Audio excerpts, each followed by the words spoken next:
Mum's Place by Reginald Ottley. Chapter 1. Kim sighed as he set the sooty kettle on the stove. His small hands shook when he reached for the poker and stirred the fire into a blaze. Mum's crook, he thought, hooking the poker back on its nail.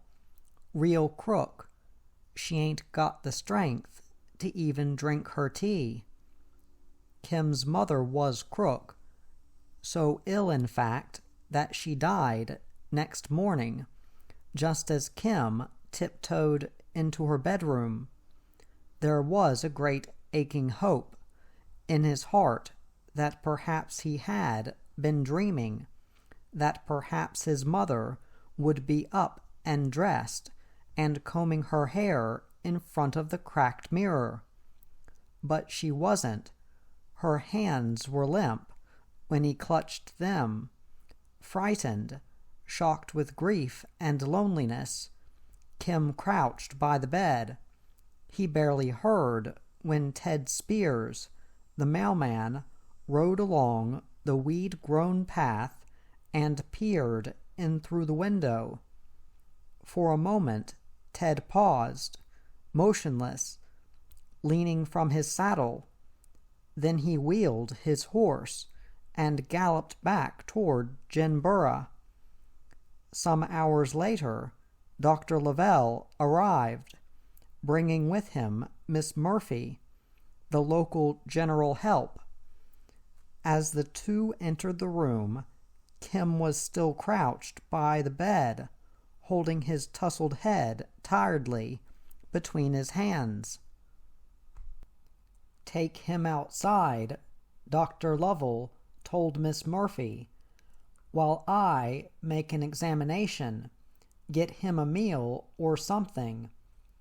He spoke kindly enough, yet glanced around impatiently at the bare, dusty walls. Times were bad in Australia, and many of Dr. Lovell's patients evaded paying their bills. In the days he had been attending Kim's mother, he had known he would never be paid, had known, too, that she had an incurable illness, as far as his means were concerned. Miss Murphy said, "Sure, and I'll do that right away, doctor." But when she grabbed at Kim's arm, he pushed her away. "I'm stayin' here," he said, "and waitin' for Mum, to see what she's goin' to do.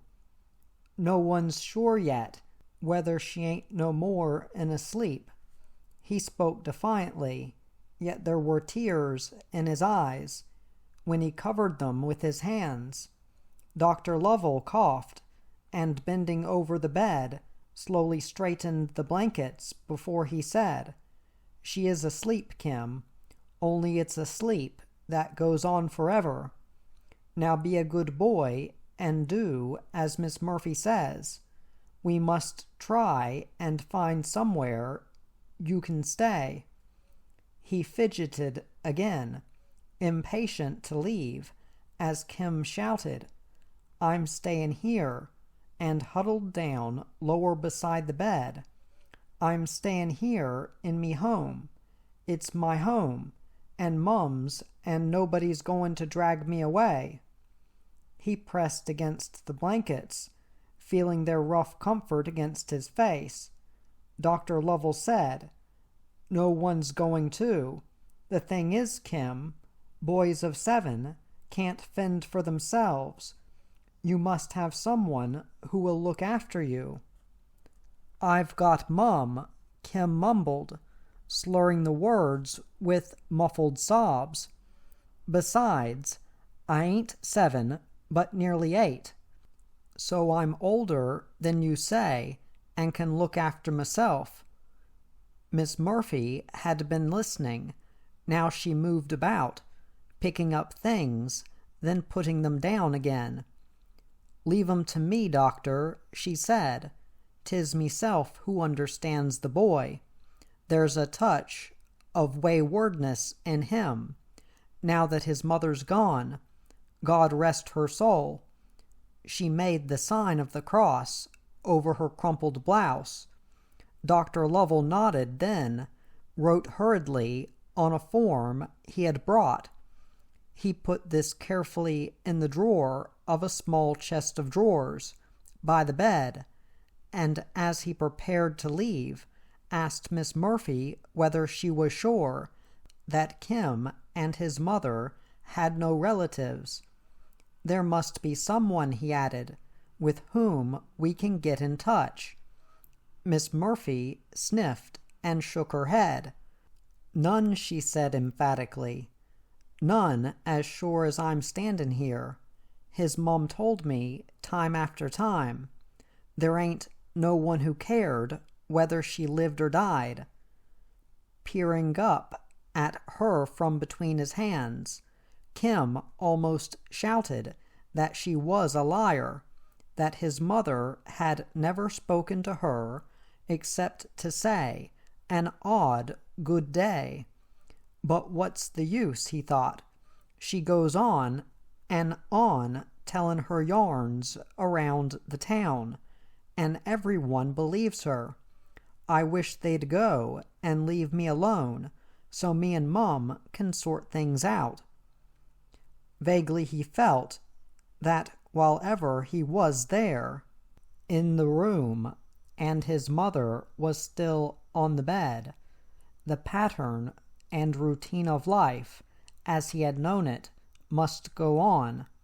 Dr. Lovell left in his worn and shabby car, after telling Miss Murphy he would send along old Jeff to attend to final matters. Kim knew all the angles of old Jeff's work as carpenter and undertaker, and the words shriveled him completely. Hurt beyond thought or sobs, he crouched numbly. Miss Murphy boiled some eggs and brewed a pot of tea, but Kim was impervious when she called him into the kitchen. Head held between hands, he remained motionless. Later, old Jeff arrived, carrying a tape measure, and he, in turn, tried to get Kim out of the room. Joined by Miss Murphy, the old man half hid the tape measure in one hand, while he pulled at Kim with the other. Miss Murphy pulled too, and suddenly Kim began to struggle and kick, beating away the hands that were clawing at him. "Leave me be," he shouted, "and Mum too. You ain't got a right in here, none of you, so get out." Limping on a sore shin that Kim had kicked, old Jeff told Miss Murphy to go while he had a talk with the boy. Miss Murphy sniffed and said she was tired of doing her best and getting no thanks for it. "I boiled 'em some eggs," she added, "and had to eat them meself because of the devil that's in him." She left the room, still mumbling, while old Jeff sat down, thoughtfully rolling the tape measure into a ball between his fingers. He wondered what to say.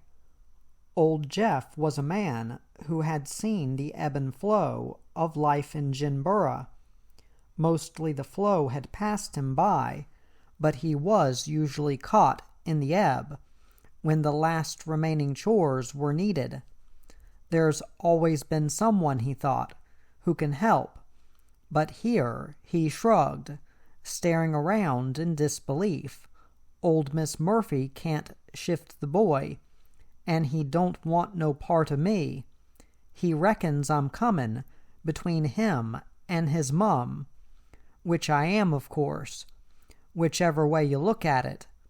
He sighed, wishing the problem hadn't become complicated. All he wanted was the quietness of his workshop and a few good planks of pine to smooth and saw into shape.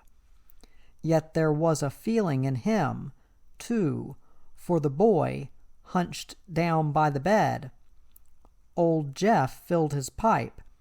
When the bowl was aglow, he said, "I'm sorry about just now, Kim, pulling your arm, when all you wanted was to sit down quiet with your mum. But the thing is, a man has a job to do, and it's a job that has to be done. Now will you go outside for a few moments and leave me alone in here? I won't be long, I promise yer." He spoke between slow puffs of his pipe, letting the smoke curl up and merge with the dark ceiling. Kim's answer was a sob, muffled in the bedclothes. Old Jeff nodded, baffled for something else to say. "I've said the lot," he thought. "Now it's up to him. Him and his mum were close, and he won't give easy. Though one thing's for sure, he'll have to, sooner or later." The last shreds of tobacco were smoldering to ash in old Jeff's pipe when hoofbeats sounded outside. The old man went to the window to see who the new arrival was, and turned around again, sighing with relief. "It's Harry," he said, feeling as if a great weight had been lifted from his stooped shoulders. "Harry Mueller, Kim, on a big bay colt. A wild 'un, too, by the look of it." There was a sudden noisy thudding of hooves, and the splintering crash of an old picket fence being trampled underneath. Then a man's voice echoed through the little shack. It was a deep voice, booming as it laughingly shouted, "Whoa there, you wall-eyed son of a brumby! Stand still and let a man get off yer."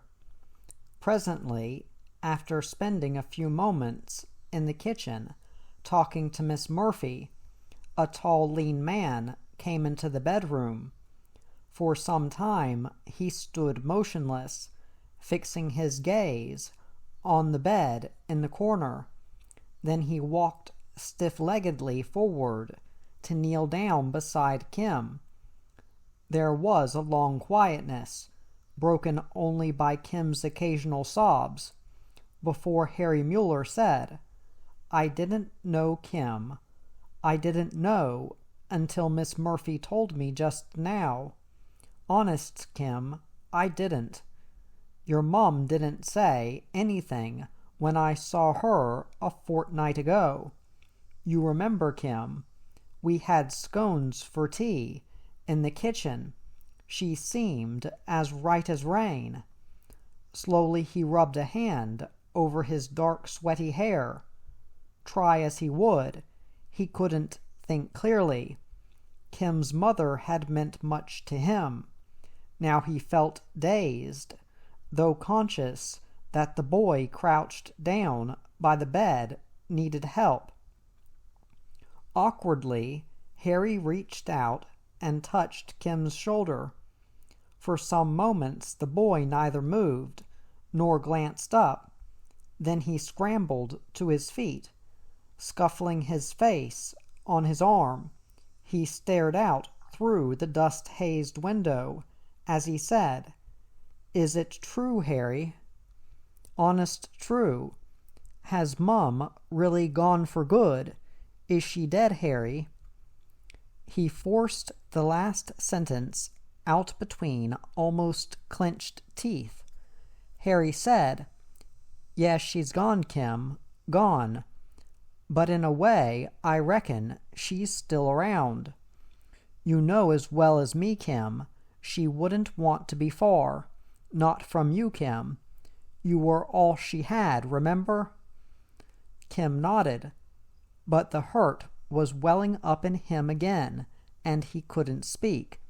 His hands and arms and legs felt as if they didn't belong to him as he stumbled toward the door.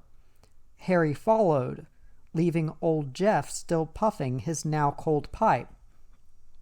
Outside, in the bright sun glare, Kim stopped by the wood heap. The dry cracked logs and mounds of flaky wood chips drew him with their familiarity, and he sat down on an upturned box, the one he used for carrying chopped firewood. From sheer habit, he picked up a handful of chips and let them filter through his fingers before he said, "Will you get 'em to bury Mum here, Harry, over by that tree? She'll be near then when I'm choppin' wood." He gestured with his small brown hands, wanting to show Harry that life had to go on. Wood would still be needed in the smoke-shadowed kitchen. Harry said, "They can't do that, Kim. She has to lie in what they call church ground. They bless it, or something, to make it right." He had put on his wide-brimmed hat. Now he took it off again. If Amand had a bit more time, he thought, he could have sorted things out, brought along someone who could help. As it is, a man don't know just what to say or do. He was numbingly shocked. His mind refused to think clearly. Sitting down beside Kim, he stared around at the sparse, sunburned surroundings. The country was wild, piled into high scenic grandeur that hid all traces of nearby homesteads and the not far distant town of Jinbura. Harry had known Kim and his mother ever since they first came to the district. Kim had been a 2-year-old toddler then, barely able to talk. His mother was a shy and aloof woman who rarely mixed or spoke with her neighbors. Gossips told imaginary stories about her and even said that Miss Smith wasn't her real name. In the forefront of the loose-tongued clan, Miss Murphy also queried whether Miss Smith was really a widow. "She's got a husband somewhere," she would tell anyone who would listen, "and that's why she keeps quiet, hardly pokes her head out beyond the yard gates. If it wasn't for that Harry Mueller, she would have had to up and leave here long ago. He's the one who's kept her going, with her pumpkins and chickens, and an odd pound or two, I'll be thinking." As Harry sat, feeling the nearness of Kim, he remembered back over the years. They had been good years, though bare of the comforts he thought Kim's mother should have had. He once asked her whether there was any chance that one day they might marry, but her answer was no. Her manner was so emphatic, Harry never asked again. His life as a horse breaker was risky and took all his concentration. The rewards were small, leaving him little over and above living expenses. Sometimes, when his nerves were raw, after handling a bad colt, he went on a wild, drunken spree in Jinbura. Afterward, he would ride out to Kim's mother's place and work, unasked, at whatever he thought needed doing. Usually Kim helped wherever possible. There was a closeness between the two that Kim's mother found moving. She often watched, unseen, behind a window. If I could have married her, Harry finally thought, as he heard a door close softly on the veranda. Things might have been different. Might, but you never know. A man sees only the straw that's floating in the stream. He don't know where it comes from. Old Jeff came down the 2 rickety veranda steps, then wheeled his bicycle toward the wood heap. "You 2 can go on in," he said. "I'm all set and done. If I was you, Harry, I'd take 'em down to your place. You know ol' Murphy as well as I do." He pulled up the folds of his trousers, loosening them in their clips, before straddling the bicycle. Harry said, "Yeah, I know her, but my shack ain't right for a boy to sleep in." Old Jeff swung his leg over the bicycle seat, and after clearing his throat said, "Well, it's up to you, but anything's better than ol' Murphy." He cleared his throat again as Kim stood up and stared around at what he had known as home, the dry, unpainted weatherboard house, and the cluster of rickety sheds, flanked by the half-acre of pumpkin vines. Beyond the vines were a few long rows of maize, grown to feed the chickens. Rubbing his eyes, Kim wondered why it had to be, why his mother had to die and leave him alone with all this. There were so many dreams the 2 had had while hoeing between the corn rows or tending the chickens, dreams of saving until there was so much money they could buy the place instead of renting. Then it would be a real home, painted and bright, with all the care they would spend on it. Now it would go as his mother had gone. There would be nothing, no familiarity, no warmth of love and kindness in the worn, shabby kitchen. Unable to speak clearly, he mumbled, "I'm stayin' here so long as they leave Mum. Then I don't care. There ain't nothing now, not any more."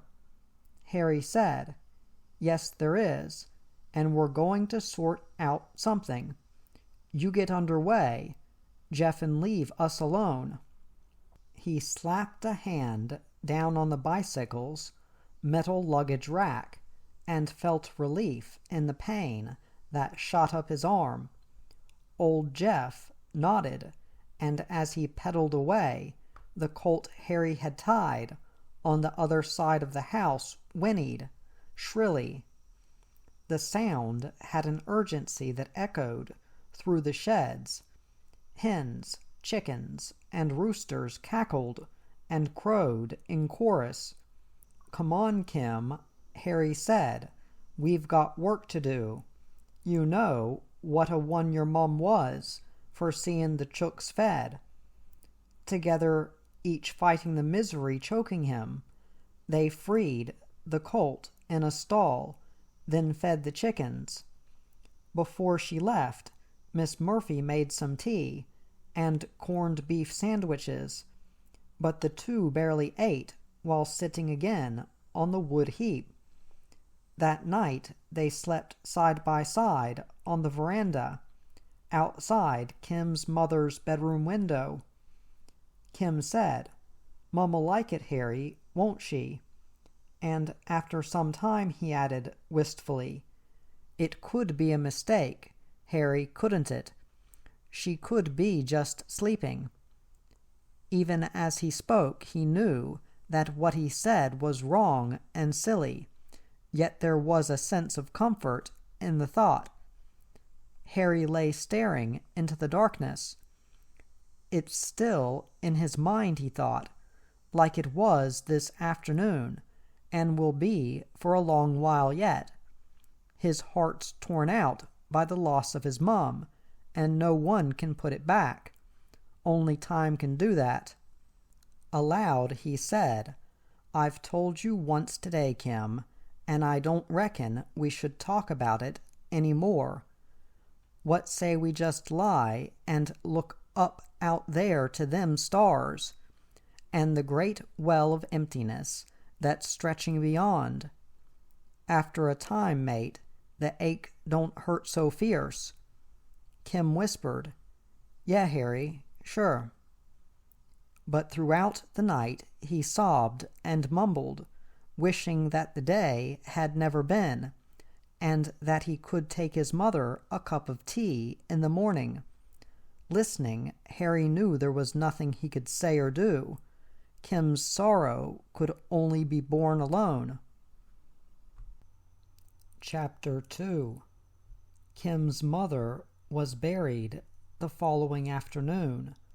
A few Ginborough women, led by Miss Murphy, attended the short service, then dropped handfuls of flowers on the grave. Kim and Harry added large bunches of gum tree tips they had gathered that morning. "Mum loved 'em," Kim had said, "better'n all the flowers. The young red leaves," she said, "had the flame of a sunrise. She always kept 'em in that old cracked jug in her bedroom." Harry had nodded and wished that life could be brought back, anything to take the ravaged look from Kim's face. After the funeral, the two drove out to the little farmlet in Harry's breaking-in gig. There was so much in the darkened rooms to remind Kim of his mother that instinctively he half expected to keep seeing her. Sensing this, Harry said, "We'll feed and water the chickens, then drive back to my place." Kim nodded, and after a time said, "Yer can't keep on cryin', can yer, Harry? Sometime, somewhere, you got to stop." He scuffed his eyes and face tiredly, hoping that all trace of tears and sadness were gone. Harry said, "You're right, Kim, dead right. You've got to stop sometime.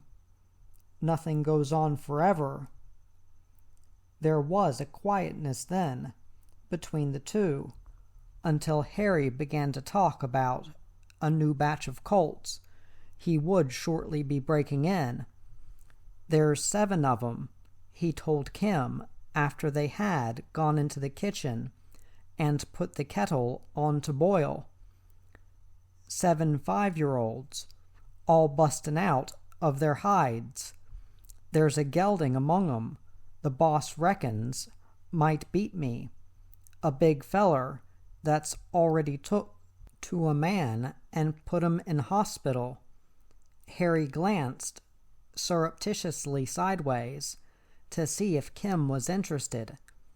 Kim poked at the fire smoldering in the stove, and even as he did, he remembered the way his mother could have the fire roaring up the chimney in 2 minutes. She often said she didn't know what would happen if she wasn't about to tend to the stove. Fighting the memories, Kim asked Harry where the colts were. Would he have to go away from Ginborough to break them? There was a gripping fear in his heart that Harry would say yes. If he does, Kim thought, I won't have no one. Old Dr. Lovell and Miss Murphy will have an open go. The thought made him hunch over, and he rattled the poker listlessly between the stove bars. Harry rinsed the teapot and set 2 cups on the table. Taking tea and sugar down from a shelf, he said, "Don't worry, mate. If I feed and look after yer, there's no one around who'll want to split us. These days, it's every man for himself, and that goes for boys too. Not quite sure whether what he had said was true, Harry tipped a handful of tea into the teapot. If it ain't true, he determined silently, I'll make it true. I loved his mom, and still do. She'd never forgive a man if he let her down. Turning his face away from Kim, Harry began to cut slices from the bread he had brought from Ch1-3. When he had opened a tin of jam and poured boiling water on the tea, he told Kim the meal was ready. The two ate in silence, staring out through the opened window. Slowly but surely, Kim felt a warmth of relief flooding through him. There was a happiness in knowing that Harry was near, and in knowing, too, that everything familiar was not being torn away. For several days, Harry Mueller and Kim traveled backward and forward between Ch1-3 and the small farmstead. They fed the chickens and hoed the corn and pumpkins, and between times tidied the weatherboard house. Meticulously they gathered all Kim's mother's personal belongings and stored them in her bedroom. This way, Harry said, determined to fulfill in full his new responsibilities.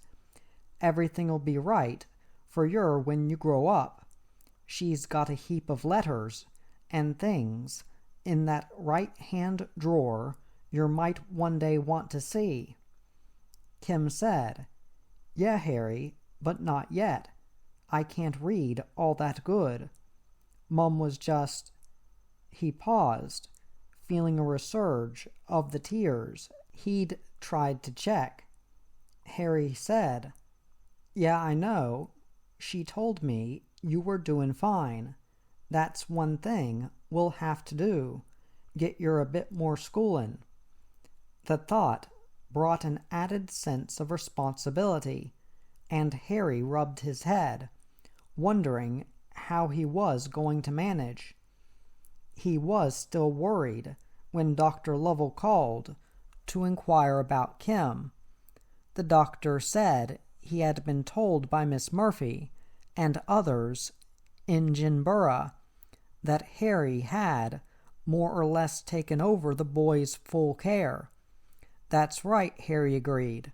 The full care. I'll do it legal if I have to.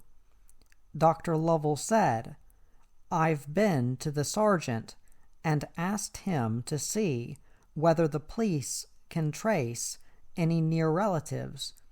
So far, they've come up with nothing. He looked everywhere except at Kim's small figure. There was a feeling of emptiness in the house that the doctor found disturbing. He remembered Kim's mother more as a patient than a woman. Her passing had been only one of the many he had seen. Rarely as now was he involved afterward. Kim and his mother were outsiders in the clannish world of the district. Glad that he need not become too deeply involved, Dr. Lovell prepared to leave. Lightly touching Kim on the shoulder, he said, Well, it's beyond my duties as a doctor, of course, so I'll leave it to the proper authorities, if and when they care to act. Apart from that, I can say nothing more, except to wish you both good luck. Elements of relief and kindness softened the habitual dourness of his face as he went out through the doorway. Harry called, Don't worry about the bill. I'll see that it's settled some day. Dr. Lovell made no answer, but continued on down the veranda steps to his car. The engine spluttered before it burst into a roar and chugged away. There was a quietness afterward, broken only by the occasional squawk of a chicken. In the kitchen, Harry and Kim sat opposite each other at the bare, well-scrubbed table. Harry poured tea he had made earlier into 2 cups and pushed one across to Kim. Man and boy drank, savoring the warmth of the tea and the things that had been said between Harry and the doctor. Finally Kim said, "He didn't say much, did he, Harry? But what he did say was pretty good. I wouldn't reckon now we'd have to worry." He drained his cup dry, tipping his head backward to swallow the last dregs. Harry grinned and wiped the sweat from his face. It was hot in the kitchen now that the early morning breeze had become merely an odd scurry. As an added gesture of happiness, Harry took off his hat and ran his fingers through his hair before he said, "Shouldn't have to worry is right, Kim, but between us, now, we got a lot of sorting out to do. One thing is this place." He waved his hat around, encompassing the homestead and the small paddocks that lay beyond. "This ain't in my line, mate, and there's nowhere here where I can break in horses." The words were barely spoken when he knew he shouldn't have said them. They would have been better said after Kim had had more time to absorb his happiness and perhaps measure the past against his need for Harry. In a blurred shock, Kim's old dread returned. He stared at Harry, scarcely able to believe that what he had heard was true. At last he whispered, "Aw no, Harry, you couldn't, could yer? Me and Mum loved this place, and we're goin' to buy it some day. She wouldn't like it, Harry. Honest, she wouldn't. You know that, don't yer? You didn't mean it, did yer?" He set down his cup and gripped the table's edge. His whole body suddenly shook with a feeling of insecurity. Harry reached across the table and patted Kim's hand for a moment before he said, "I said the wrong thing there, and want me brains red. What your mum wanted is what we want, and we're gonna buy this place. How is beyond me, but we'll do it. About them chickens, though, we've got to have a bit of thought. They'll have to go, Kim, just the same as they would if your mum was here selling 'em. The only difference is, we won't breed or buy any more, not for the present anyway." He paused, well pleased that he had stated the case clearly. There were memories, too, while he was talking, of taking occasional crates of chickens into Jenbura's one and only butcher for Kim's mother. It had been part of the help he had tried to give her. The few quid they brought, he thought, kept her going, and so did the few bob I used to add. She never tumbled either, but reckoned her chooks were bringin' good prices. A smile lightened his face at the memory. Kim understood and agreed about the chickens, though he felt sorry none would be left to crow and squawk in the pens. Me and Mum was used to them. He told Harry, "But I know what you mean. We can shut up the house and leave the maize and pumpkins, but you can't leave chooks without their feed and water." Harry said he reckoned there was no need to worry too much. They could buy some more fowls later, when they had made enough money to buy the farmlet. Eager-eyed, Kim agreed that was a day worth waiting for.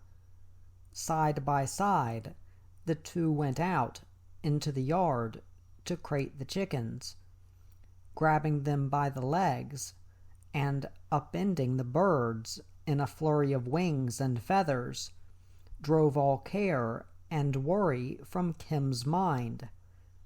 Harry, too, found a happiness in the work, though he swore when a big red-combed rooster pecked a hole in his hand. Harry sucked the wound, then sprinkled it with ash from under the copper outside the kitchen. "Congeals the blood," he told Kim, "and stops the germs from getting in." When the 4 crates were full, Harry lashed several long timber planks on his breaking-in gig, then tied the crates on top. The big roan horse Harry had been loaned recently snorted as it was backed between the shafts, but otherwise accepted its strange load uncomplainingly. "We'll have to walk," Harry said, taking a step or two backward while he stared at the load, "or we'll tip it up, Ol' Rony and all. We'd best get whatever tucker is left and lock up the house." Inside the house, Kim had a recurrence of longing for his mother, yet it was lighter and not so sad. She'll be glad, he thought, helping Harry stow the meager oddments of food into a box. She always reckoned that this place could be made into a real good home. Guessing Kim's thoughts, Harry said, "It won't be long before we're back. We'll drop in occasionally and keep it tidied. In about another month, them pumpkins'll be ripe and fit to store. So will the maize, if we get a drop of rain." Imagining rows of blue-gray pumpkins stacked neatly on piles of yellow straw, and hundreds of maize cobs linked in pairs on racks, Kim whispered, "Core, that'll be beaut, Harry, real beaut. We'll do 'em the way Mum used to do 'em. She liked to see 'em stacked pretty." Harry nodded, but made no answer. His throat was full of words that were best left unsaid. He felt that Kim's mother was near, listening. There was an air about her he remembered vividly, as if she was waiting for someone or something she expected. Slowly he stooped and, picking up the box, carried it outside, stowing it amongst the chicken crates. Afterward, he locked all the outside house doors. "We'll take the keys into Magsy, the agent," he told Kim, "and tell 'em we're going to buy the place. What we get for the chickens and what I can raise around the town will do for a down payment. I don't reckon he'll want more than a few hundred for a place like this." He gestured around with his hand before picking up the reins and telling Rony to get up. Walking slowly beside Harry and watching the nervous chickens, in case their crates slipped. Kim agreed with what Harry had said and added, "The last time me and Mum was in his office payin' the rent, he said 500. The owner has lived in Sydney for a long time now, and'll be glad to get rid of the place." 500, Harry murmured, and flicked the reins thoughtfully. £500 was more than he thought the house was worth yet. He supposed was reasonable. Harry flicked the reins again, and wished he knew some way of earning money quickly. In Ginborough, Harry reined the roan horse to a stop outside a whitewashed shop on the corner, leaving Kim to hold the reins. He went inside the shop and rang the bell on the counter. Within a few moments, a bald-headed man came from the back entrance, wiping blood from his hands. When they were clean, he set a straw hat rakishly on his head. He was a big man, dressed in a white coat and blood-spattered apron. "Just been killin' a couple of pigs," he told Harry. "You wouldn't believe the trouble they gave. Now, what can I do for you, Harry? If it's the loan of a couple of bob, you can have it. But stay away from Joe's pub. The beer's crooked there, for some reason or other." He jabbed a finger down on a lever in the till, and its drawer flew open. Harry grinned and shook his head. "No," he said, "I'm off the grog, and still got a few quid left from breaking those Burrala colts. Come outside, Stan, and see if we can do a deal for Miss Smith's chickens. I've got her boy with me, and we're teaming up. I'm looking after him, one way or another." Stan nodded and came around the counter toward the door. "You were sweet on his mum, weren't yer?" he said, and dispassionately stared out at Kim and the chickens. "I reckon that gives you a tie with 'em one way another." "That's what I reckon," Harry agreed, and outside in the bright sun glare stood to one side so that Stan could pass. Stan nodded good day to Kim, then walked slowly around the crates, peering at the chickens. They were huddled together, dozing from the heat, and he poked a hand in amongst them to feel the meat on their bones. Kim watched and felt the sadness he had often felt in the past when seeing chickens reared from tiny balls of fluff being sold to the butcher. They seemed to him to be too bright-eyed and chirrupy with life to have it suddenly taken away from them. Yet there it is, he thought, and what can you do? A bit of chicken on your plate and a few baked potatoes take some beating. Mum was a beaut at cooking a roast dinner. The thought made him realize he was hungry and that he and Harry hadn't had a good meal since the day before. Hoping that Stan, the butcher, would hurry and make a deal quickly with Harry, Kim sat down on the shop doorstep to wait. His feet ached after the long walk into Ginborough. After some poking and prodding, Stan offered 2 bob a head, take it or leave it. He tipped back his straw hat to better show he was a man of business. With the thought of the £500 eventually needed, Harry said, "No, 2 and a tray, 2 bob and 3 pence."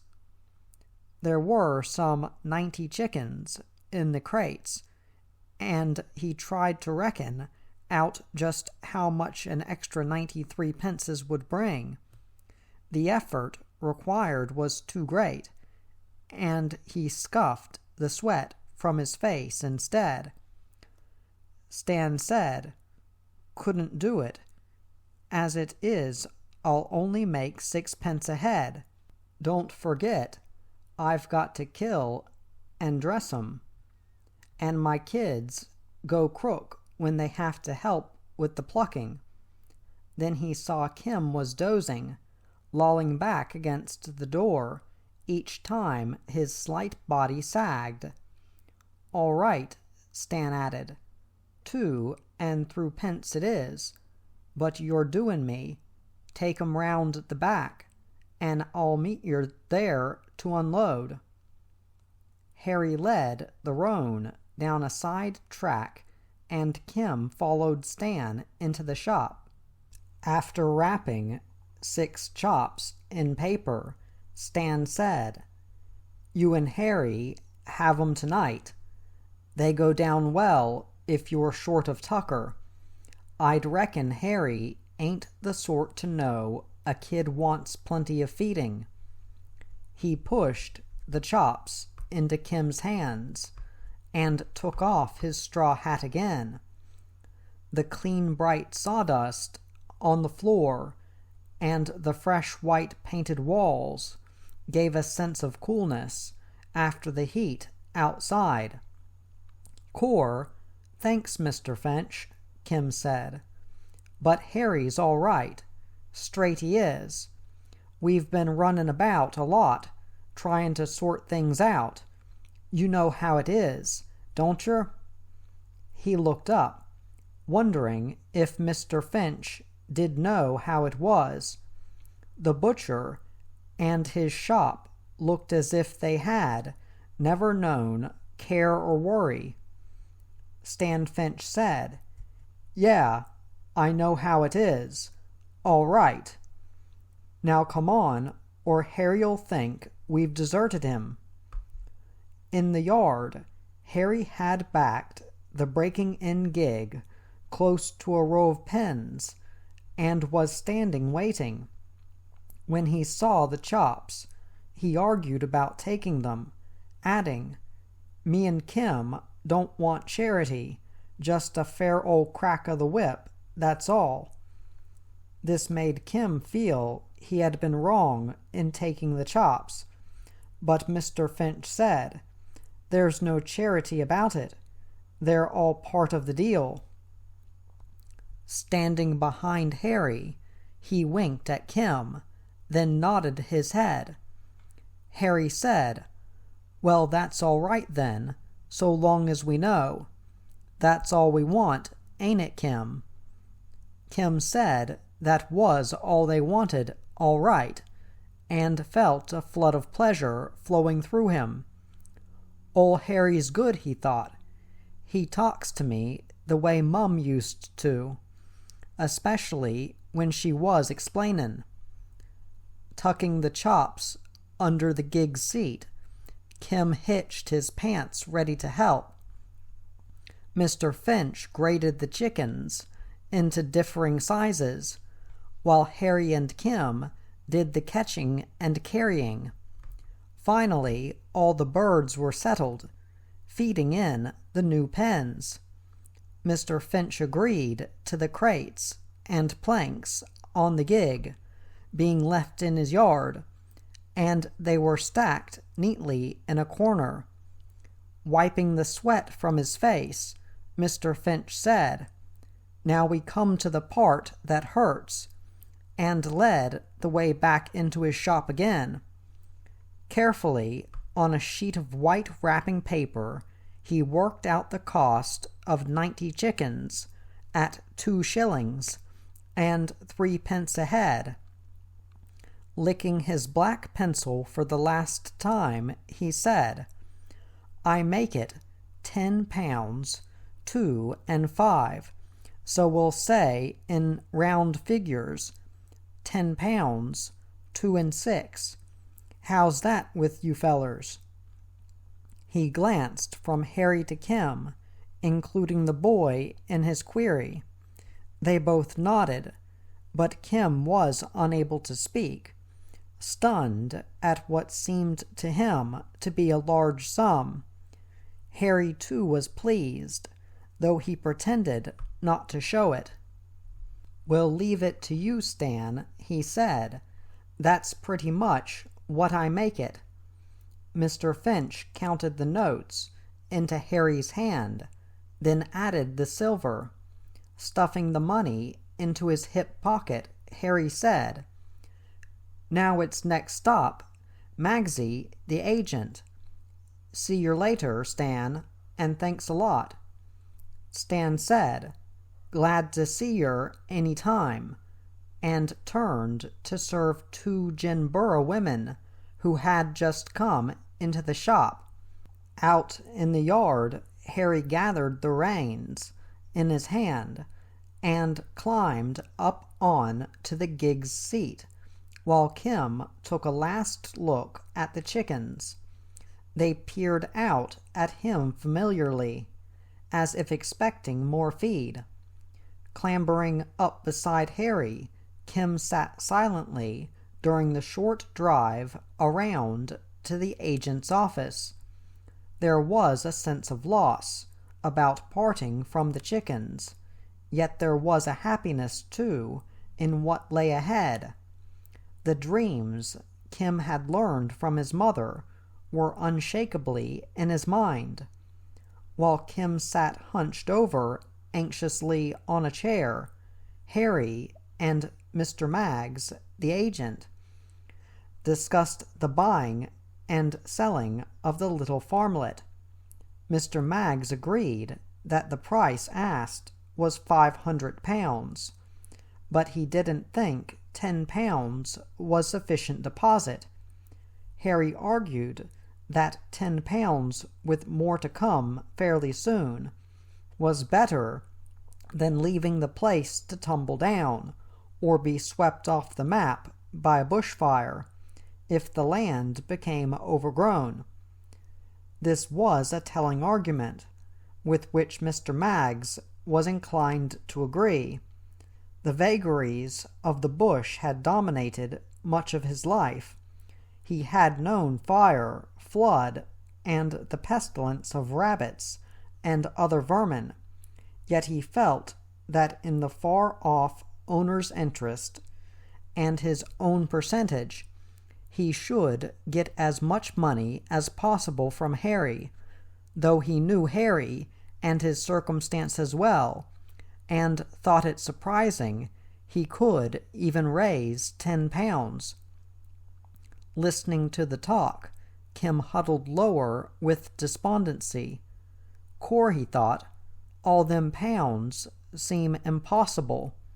No wonder Mum used to cry when she got to thinkin'." He was wishing that Harry could pull out great handfuls of money and put it on the table, when suddenly he stiffened. A wild spasm of joy seemed to lock his limbs. As if from afar, he heard Mr. Maggs say, "All right, then it's settled, Harry. I'll have deeds prepared. £10 down, and 10 shillings a week in monthly payments. It'll be in your own interest if you can pay off a bit more sometimes."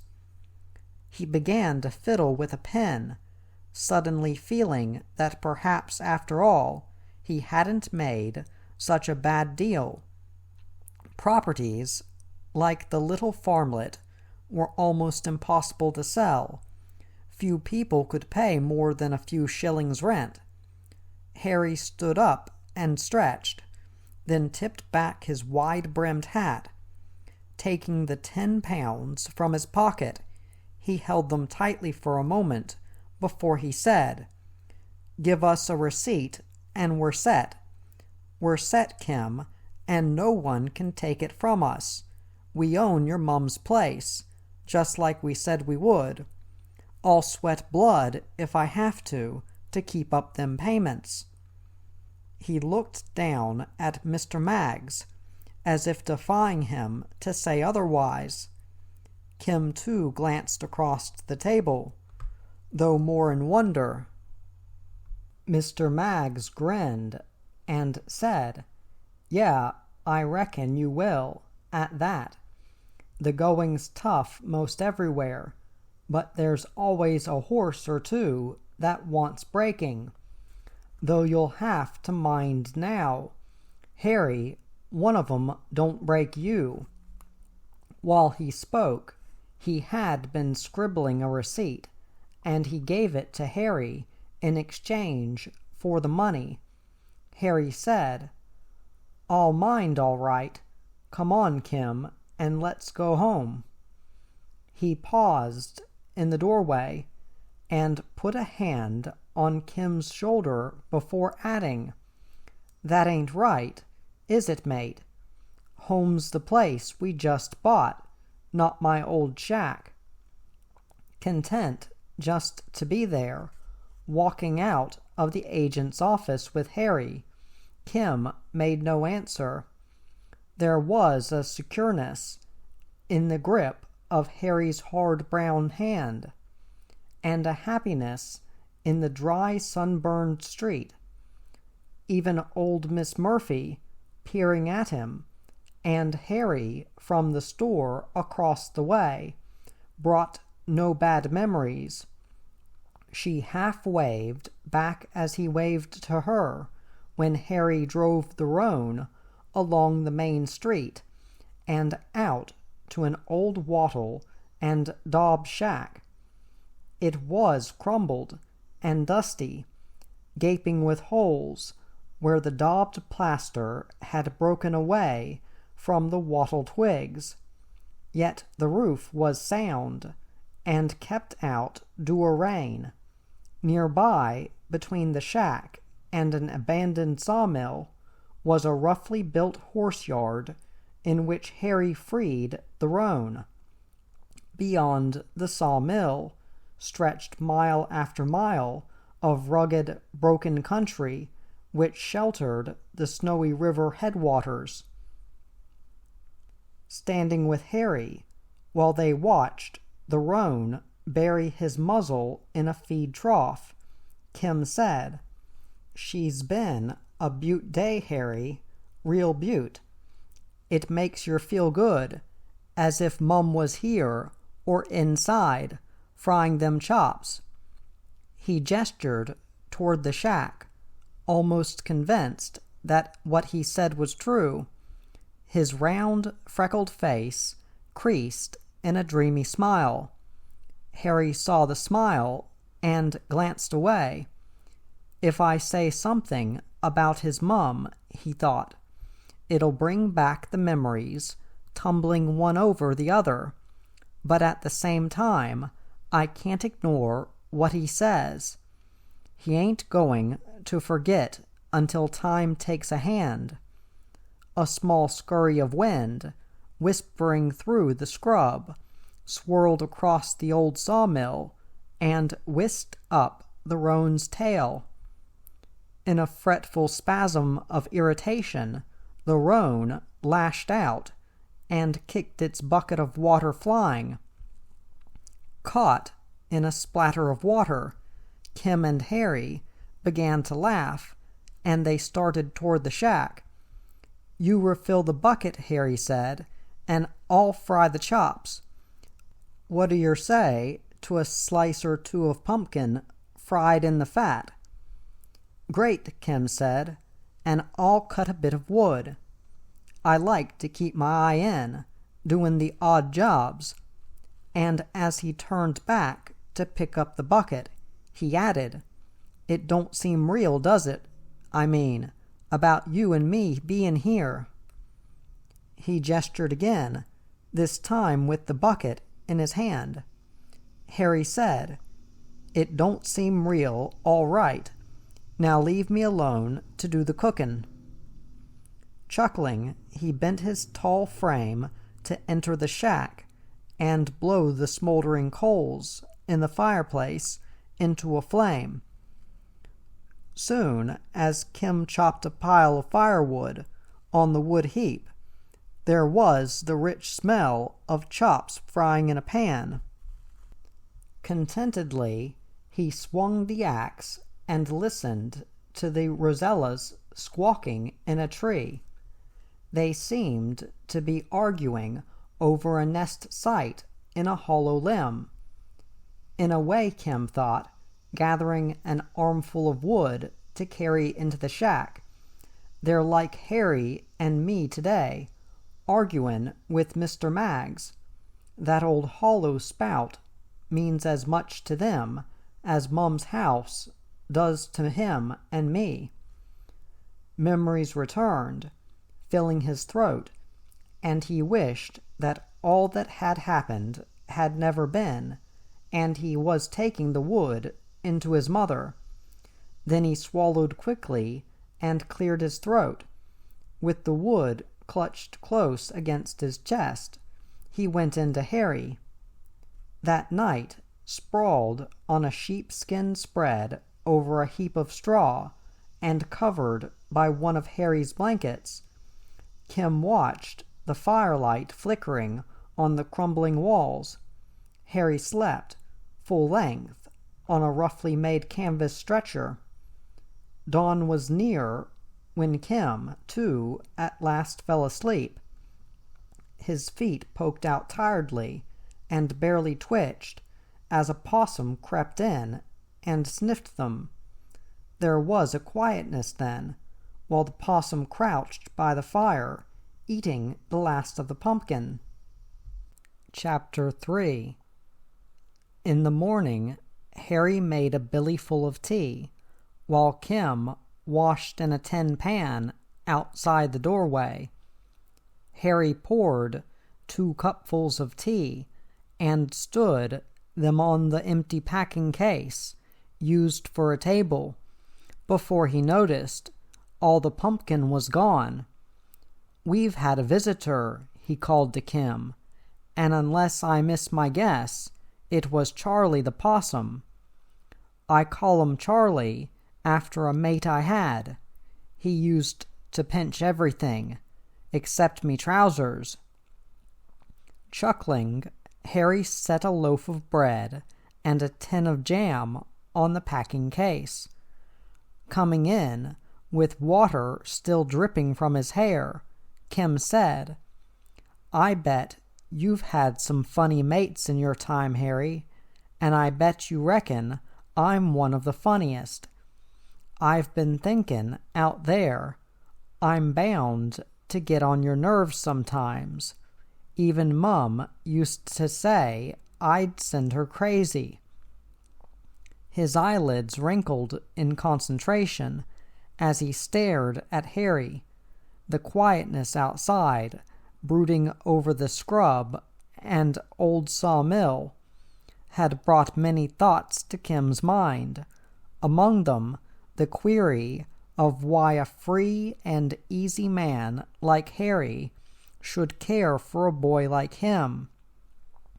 Harry coughed and cut off several thick slices of bread before he said, "If your mum said that, she didn't mean it. Nobody does with a kid. As for me, and you being me funniest mate, well, the best I can say is, I don't know. Come on now and get some tucker into you. We've got a long way to go out to Barwon Station." Embarrassed, Harry began to spread a slice of bread with jam. He felt for the moment he would sooner be anywhere than sitting opposite Kim. After a time he said, "The way I see it, Kim, is like I think I told you. There's a link between us we both know about. And, too, we're two of a kind. You've got no one, neither have I. My dad was blown sky-high in the war. My mother was killed when the horse she was driving tipped her out of her sulky. I had a sister, but she went under from an attack of smallpox. So there you are. That leaves only me and you." He spoke slowly, spacing each word so that Kim could hear clearly. Kim listened, and in turn covered a slice of bread with jam. The jam tasted good, thick and sweet on his tongue.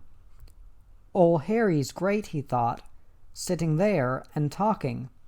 To hear him laugh, or gallop up to the house, you wouldn't think he'd had any trouble. Now he tells me all this. Aloud he said, "I'm sorry, Harry, real sorry. I'll bet you thought I dingoed making a fuss the way I did." Harry made no answer, but sat staring down at the packing-case top, as if painted in pictures. He saw parts of his past life come and go. His father was vaguest, merged in a blur of long drooping mustaches, and the great trailing teamster's whip he carried slung on his shoulder. He had been a bullocky, hauling the wet sappy logs from the Gippsland forest before going to war. Harry's mother came as he remembered her best, riding her gray mountain pony or bent over the oven, pulling out a tray of steaming scones. Harry could smell them clearly as the picture faded, and his sister stood, saying the tables she had learned at school. She hoped one day to work in a bank or an office, but she never did, Harry thought, and pushed the last of the bread and jam into his mouth. And you wonder why. One day she was there in them old lace pinafores. The next she was gone. All that was left was her few bits of clothes, hanging on the pegs by the door.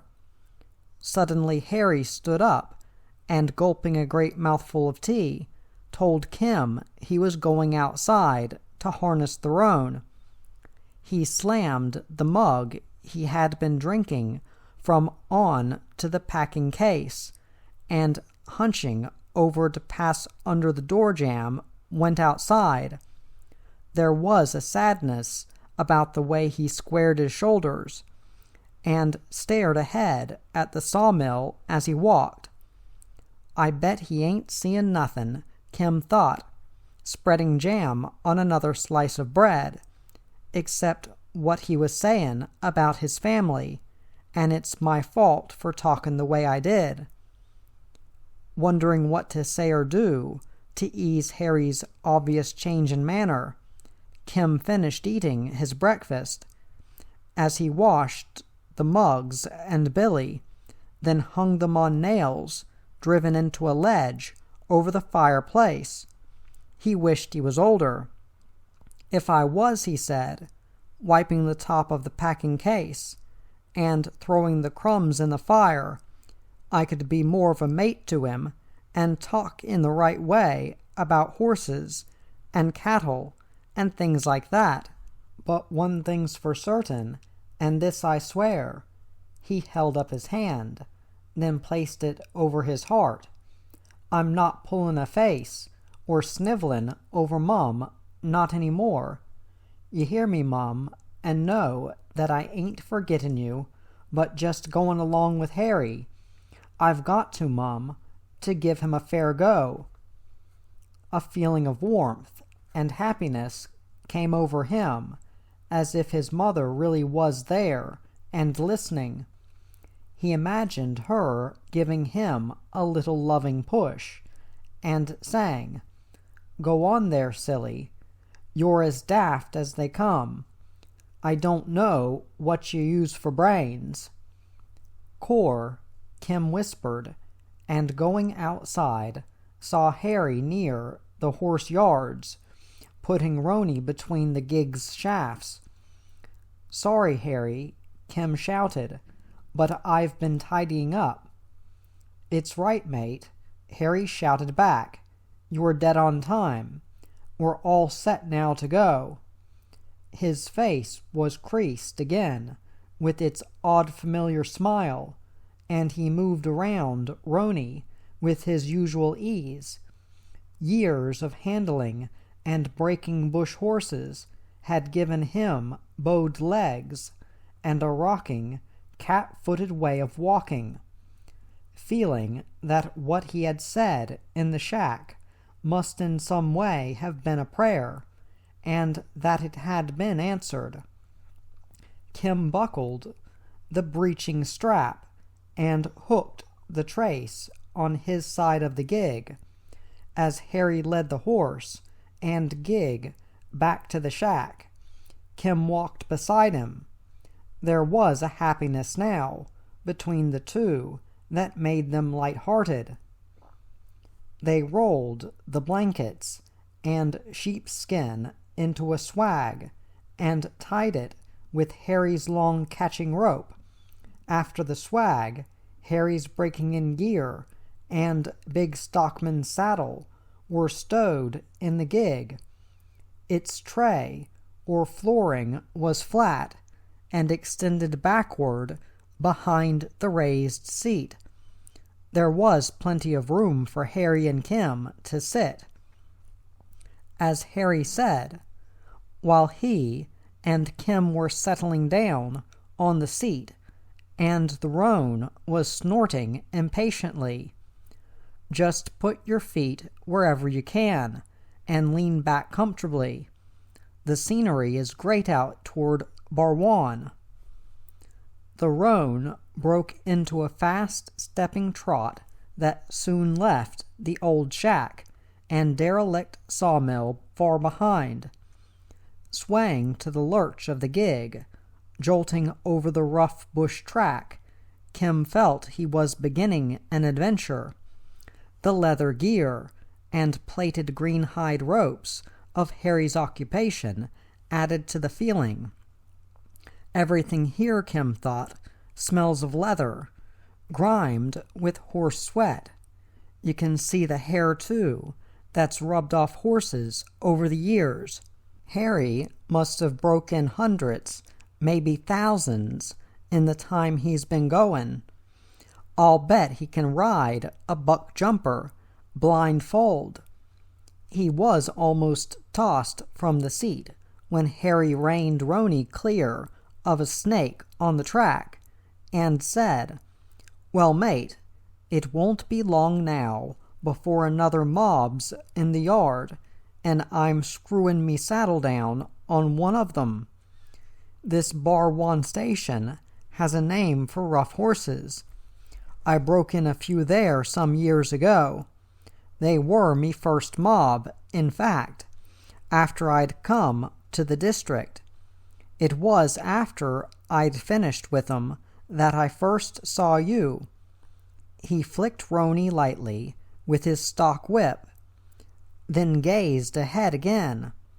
The skyline was stark, rugged with scrub-covered hills and valleys. Kim said, "Don't you get scared, Harry. I would be, I reckon." He paused, not wanting to drift back into memories, but feeling them pull strongly. Always the face of his mother and the sun-bleached, weatherboard house seemed to be waiting, ready to crowd into whatever he was thinking or doing. At last he added, "I was only little then, Harry. No more than 2, wasn't it? Or was it 3? He picked up a green hide rope and twisted it tightly around his wrist to break the ache welling in him. Harry said, "No, it was 2, I think." And there was a quietness between them while Roni covered several miles. Both remembered what had been, and each fought off the sadness. When they came to a fork in the track, where a signpost pointed to Barwan Station, Harry said, "Not far now, mate.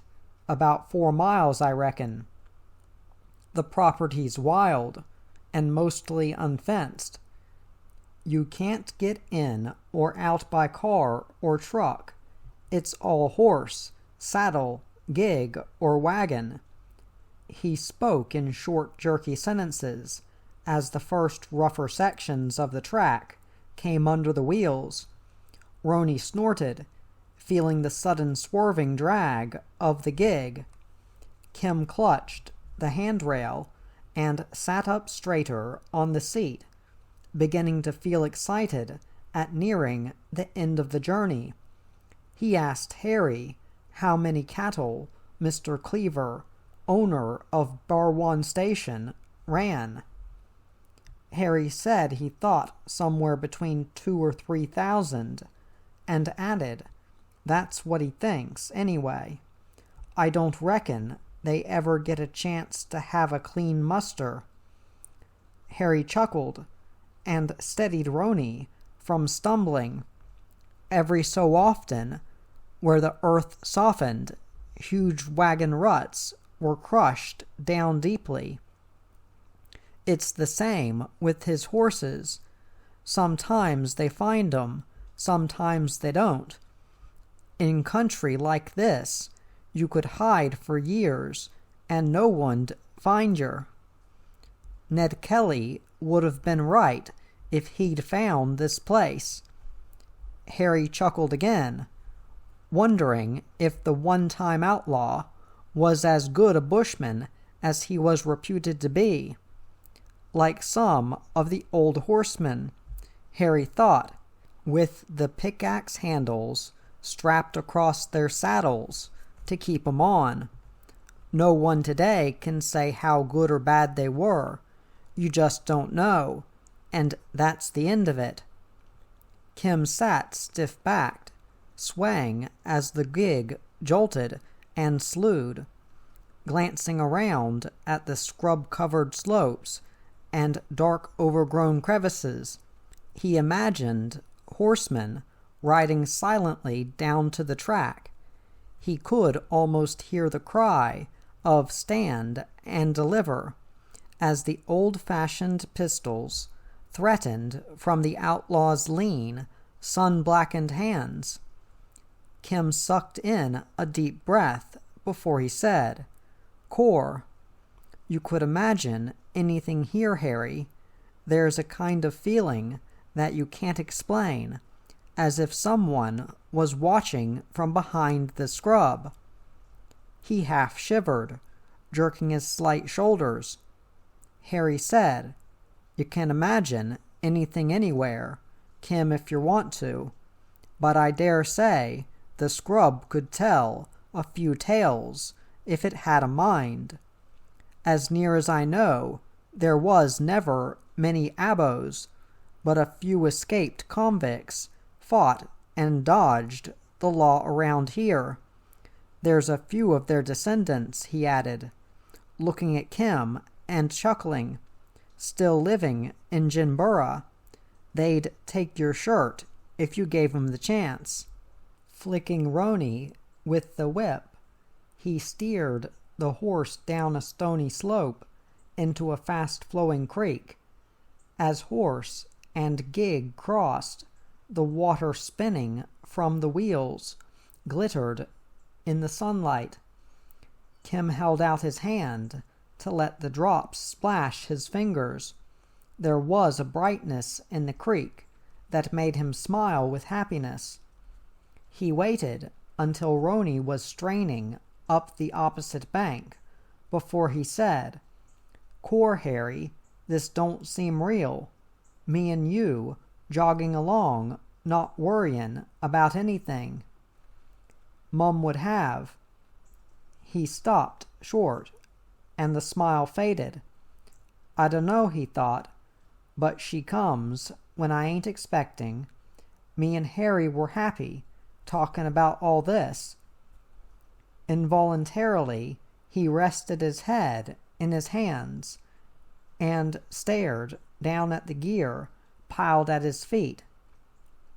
Clucking to Roni, Harry fidgeted with the reins.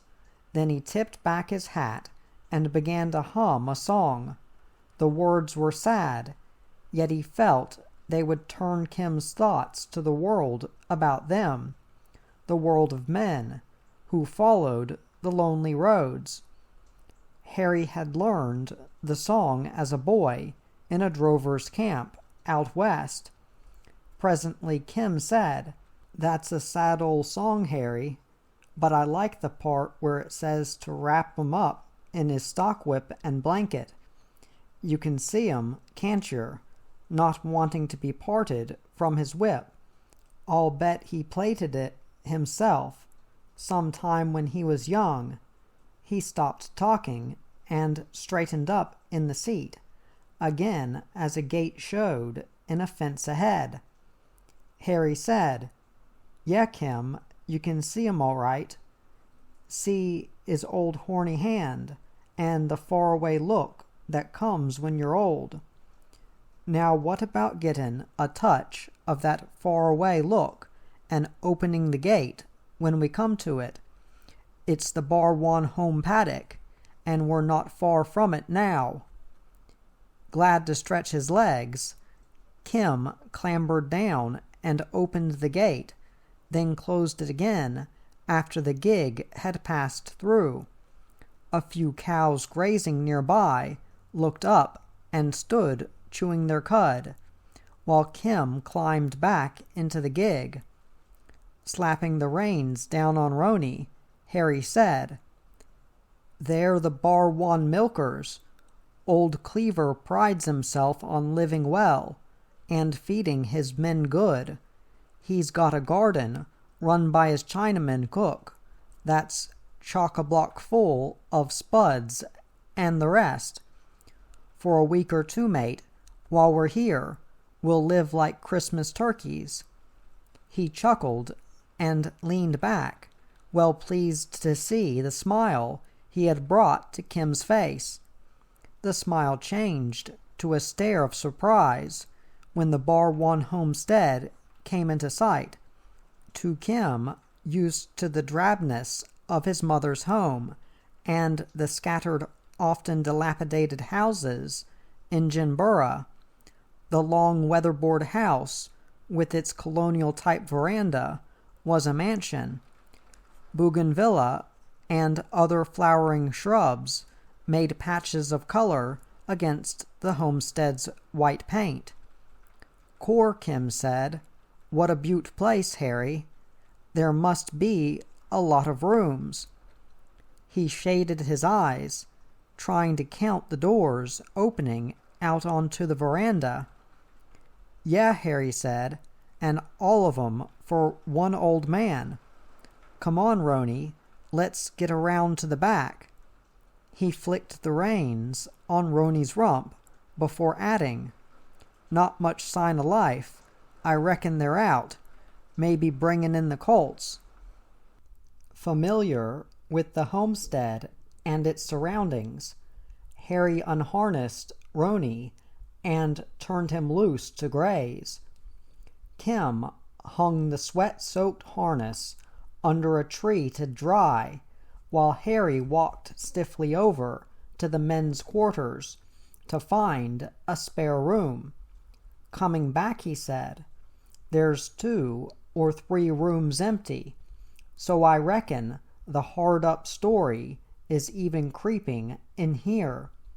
Old Cleaver's always been noted for using plenty of men." Impressed by what Harry had said, Kim began to help unload the gig. It seemed to him that Mr. Cleaver must be a kind of god to be able to own a place like Barwon and give work to a number of men. They all need money, he thought, and he'd have to keep finding it to pay 'em. Poor old Mum never found no more'n a few bob. He was sitting with Harry on the steps of the men's quarters when he realized he had thought of his mother without a sense of loss and heartache. His small hands clenched into fist as he silently repledged the vow he had made that morning. From now on, no more tears, no more getting all choked up, just the warmth of memories reminding him of the past. He sighed. Harry glanced around and asked, "What's wrong with your mate?" He had been wondering whether the colts would give him much trouble when he broke them in, especially the rough one Mr. Cleaver had mentioned. Now he wished he could drive on to somewhere else, somewhere where he and Kim could eat what they liked, drink what they liked, and sleep where they liked, instead of, as now, sitting waiting for someone to come and maybe give them a mug of tea. As if in answer to Harry's thoughts, and just as Kim replied, "Nothing, Harry," a man came toward them from the direction of the nearby creek. He was old and bent, and they could see he was a Chinaman. His feet had the slow halting steps of a man who had carried great loads. Harry stood and, walking across, said, "Good day there, you old yellow peril. How goes it, Chong? Me and Kim here, we're just hoping you'd come along and give us a drink of tea." Affectionately, he put an arm across the old Chinaman's shoulders and walked along with him. Kim followed, feeling puzzled by the strangeness of being near a real live Chinaman. Chong's dark yellowish face cracked into even more lines and wrinkles as he grinned and said, "Good day, Hallie, and by Cly, you too, Kim. Mr. Cleaver, boss, go look 'em hoss. Me fix 'em tucker you too quick." He chuckled, pausing to shake hands with Harry and Kim, then walked haltingly on toward the kitchen. Still chuckling, he deftly sliced meat and bread and set it on the table. From a huge pot stood to one side of the hot stove. He poured 2 mugs of tea. Kim watched, fascinated by the old man's ways and his constant mumbling and chuckling. Chong had been in Australia ever since the last of the gold rush days, yet still found difficulty in speaking even the slightest form of English. "He's one of the best," Harry told Kim, while they were eating, "but tight with his money. They say he keeps it hidden in jam tins, stashed around the place. A bloke here once spent all his spare time looking for it, until old Cleaver sacked him." As he spoke, Harry wondered whether there was any truth in the story. Knowing Chong and Mr. Cleaver, he decided otherwise. "It's a fairy tale," he finally added, "cooked up by a stockman wanting something to say. Probably saw old Chong with a couple of empty tins, and got the idea from that. Old Cleaver just about owns the Jimborough Bank, so it's sure he'd make old Chong put his pay in it." Satisfied he had come to a logical conclusion, Harry reached for his mug of tea. For some moments Kim sat thoughtfully chewing bread and meat and washing it down with tea. Dreamy pictures came of digging tins out of the dirt, all of them brimming with notes and silver money.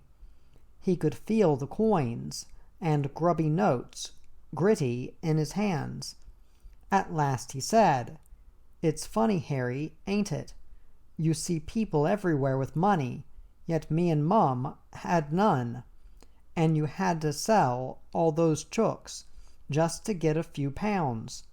Yet old Chong stuffs it away into jam tins, and Mr. Cleaver lives in a great empty house."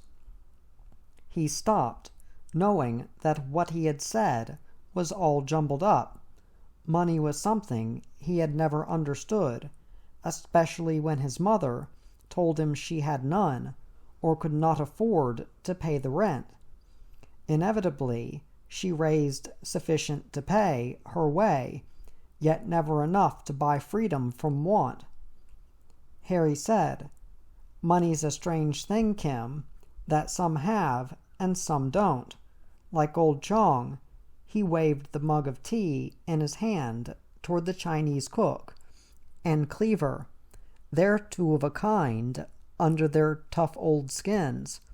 Good men who hang on to their money. Me," his fist thumped lightly on the table as he set down the mug, "I'm a drifter, Kim, and drifters never gather the moss." For a moment he stared at Chong, and the old Chinaman stared back. There was a long silence then, until Harry stood up and said they ought to be on their way, adding, "Thanks, Chong, that went down good." The old Chinaman nodded, but said nothing.